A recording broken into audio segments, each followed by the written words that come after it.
공개 처형을 한다는 것 그동안 뭐 공공연한 비밀처럼 됐는데 지금 보시는 것처럼 자 저희가 다 보여드리진 않겠습니다만 뭔가 처형 장면이 이어지는 듯한 모습 보고 계십니다. 허진석 차장께 좀 질문을 좀 드리겠습니다. 실제로 공개 처형 늘어난다는데 사실이 아니길 바랍니다만 신빙성 있는 말로 좀 보여지네요. 네, 그렇습니다. 올해 들어서 공개 처형이 벌써 60여 명이나 돼서 평균적으로 한 30여 명에 비해서 2배 가까이 늘었다고 그러는데요.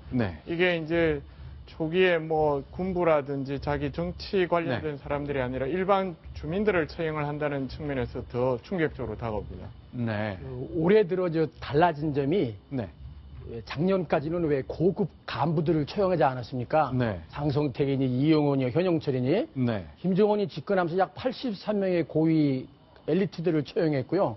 그래서 이제 정권이 안정되다 싶으니까 이 대북제재 여파로 경제난이 어려워져서 주민 불만이 증대되고 탈북자들이 많이 나와 탈북자의 가족 그리고 남한 드라마를 보는 사람이나 남한 CD 이런 거 보는 사람 이런 사람들을 공개 처형함으로써 이 주민 저항을 차단하려고 이 북한을 포함한 그 공산 독재 국가들의 그 구소련과 붕괴된 걸 보면은 간부들이 이반을 했거나 아니면 체제 이탈하는 사람이 많이 늘어나거나 주민 저항이 일어날 때 그 체제가 붕괴했거든요.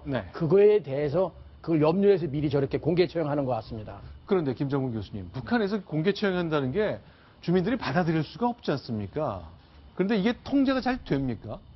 네, 주민 통제가 과거에는 잘 됐는데 최근 들어서는 장마당이 확산되고 그다음에 이제 북한 노동자가 해외에 많이 파견되고 다시 돌아오고 하는 바람에 통제가 굉장히 어렵죠. 그래서 북한 체제를 유지하는 두 개의 축이 하나는 그 외부 정보를 차단하는 거고 또 하나는 이제 사람을 막 죽이는 건데 이제 포갑인 건데 현재는 정보 차단이 거의 안 되니까 이제 남은 게 사람을 죽여서 통제하는 수밖에 없습니다. 그래서 현재 김정은이가 올해 들어서 이렇게 정보 통제가 안 되니까 사람을 많이 죽이는 것 같습니다.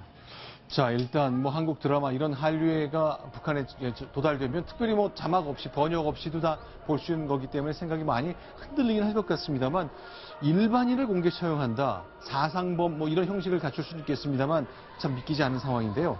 그러다 보니 군을 좀 북한 내부 사회를 통제하는 방법의 하나로요. 군을 아주 타이트하게 만든다는데 군 입대 면제자를 계속 줄인다는 얘기입니까? 그 북한 군에서도 그 면제자가 의외로 좀 있었습니다.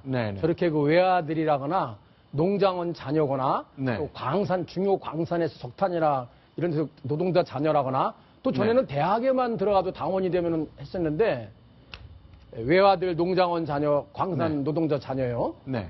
근데 지금 이 북한이 어떤 문제가 있냐면은 90년대 그 고난의 행군 시대에 있고 그다음에 그 배급 제도가 무너지고 나서 입대 연령에 있는 그 모집 자원이 대폭 줄었습니다. 그래서 30대 중반까지의 청년은 무조건 입대하게 돼 있습니다. 이미 남성은 그 10년 동안 복무하게 돼 있는데 14살 이때부터 병력 의무 대상자가 되고 예비군도 약 60살이 넘어야 예비군에서 제외됩니다. 그래서 그 주민들의 그 불만이 지금 계속 늘어나고 있습니다. 자, 외아들은 면제였다. 약간 이제 그 유교적 문화 뭐 이런 게 반영이 된 것 같은데 북한도 이제 외아들 굉장히 많아지지 않았습니까? 그래서 저 과거 얘기고요. 최근 들어서는 뭐 저기 뭐 우리처럼 자식을 둘밖에 안 낳기 때문에 대부분 다 외아들이기 때문에 저거는 이제 옛날 얘기고요.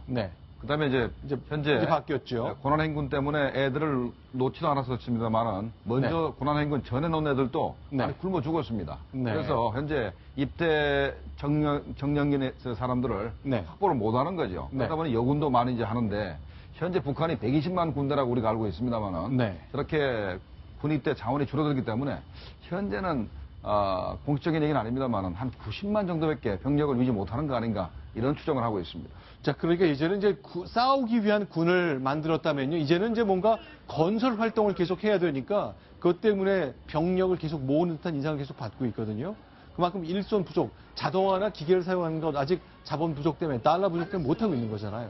맞습니다. 최고사령관 명령으로 보면 군사 작전만 명령하는 게 아니라 도로를 건설한다든가 심지어 아파트를 건설한다든가 이런 것들 군인들이 거의 노력 동원이 되고 있습니다. 아마 그런 병력 그런 것까지도 건설 인력이 부족하기 때문에 군인 병력을 이용해서 하기 때문에 저렇게 기간도 늘리고 인원 입대 대상자도 제외하고 그러는 것 같습니다. 자, 그러면 제가 금요일 날 이 김승열의 뉴스탑 10 방송할 때마다 번번이 소개해드렸는데요. 벌써 네 번째입니다. 오늘 금요일이었잖아요. 한 달 반 전부터 매번 2주 또는 3주에 한 번씩 금요일 새벽이면 북한이 난수 방송한다 그랬거든요. 오늘 금요일인데 또 나왔습니다. 한번 그 음성 다시 한번 확인해 드리기 위해 들려드리겠습니다. 지금부터 27호 탐사대원들을 위한 원격 교육대학 정보기술기초 복수까지를 알려드리겠습니다. 509페이지 68번, 742페이지 69번. 지난번에 저희가 이거 소개해드렸을 때는 페이지 수랑 이 번호가 똑같았는데 이번에 좀 달라졌군요. 네, 그래서 두 번 방송을 해서 이제 대남 공작원들하고 접선이 된 것 같습니다. 네. 그러니까 이제는 새롭게 구체적으로 이제 공작 목표를 제시하고 하기 때문에 현재 난수의 그 내용이 좀 바뀐 것 같은데요. 네. 그러니까 북한이 난수를 이렇게 보낼 때는 다음번 방송을 언제 하겠다, 몇 시에 하겠다, 그걸 분명히 명시하기 때문에 그게 마침 또 금요일 날 새벽 1시 정도에 이제 그 지시가 내려간 것 같아요. 그래서 이번에 또 이렇게 새벽에 한 것 같습니다. 그러게 6월 24일, 7월 15일 번번이 금요일 새벽이었거든요. 처음에 분석하실 때는 이거 최초의 난수 방송이 나왔을 때 이게 우리 이제 정보 당국을 좀 괴롭히고 좀 에너지를 소모시키기 위해서 그럴 수도 있겠다는 여러 해석 중에 하나가 있다고 얘기해 주셨잖아요. 네. 이제는 뭔가 좀 뚜렷이 잡히고 있는 겁니까? 아직도 그 목적은 정확히 파악이 안 되는데 제가 주목하는 건 윤동철 통일전선부 문화교육국장이 과거에 서울에서 공작 활동을 하다가 다시 이제 북한으로 복귀해서 현재 이렇게 고의적으로 출세한 사람 아닙니까? 그래서 윤동철이 과거에 서울에다가 심어놨던 그 대남 공작원들이 다수 있을 겁니다.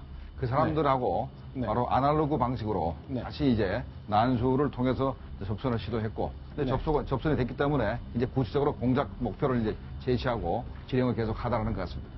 자, 결국 무슨 지령을 내리는지 그걸 우리가 해독할 수만 있다면 참 좋겠는데요. 근데 쉽지 않지 않습니까? 지금까지 난수로 북한이 통신할 때는 간첩을 잡아서 난수를 빼앗아 가지고 녹음된 걸 녹음 파일을 풀어서 해독하는 거를 제외하고는 우리가 뭐 컴퓨터를 통해 가지고 이렇게 슈퍼컴퓨터를 동원해서라도 난수가 해독된 적은 거의 없습니다. 불가능합니다. 불가능하죠. 그러니까 그 약속을 우리가 알아채지 않는 한 뭐 슈퍼컴퓨터를 동원해도 할 수 없는 거겠네요. 없습니다. 거의 불가능합니다. 네. 그렇기 때문에 이제 그 어렵다는 걸 북한도 알기 때문에 이 방식, 굉장히 재래식 방식 같습니다만 이 방식을 계속 이용하는 거네요. 재래식이지만 가장 안전한 방법입니다. 네. 효율은 떨어뜨린다. 그러나 가장 안전도는 높인다. 북한의 생각을 이렇게 읽어볼 수 있겠습니다. 자, 이번에 세 번째 소식입니다. 요즘 사드 때문에 중국 같은 2박 3일 동안에 더불어민주당 6명의 의원 활동 들어온 이후에 조금 잠잠해지는 국면에 들어갔습니다만 아직도 밑불은 계속 뜨겁게 달궈지고 있습니다.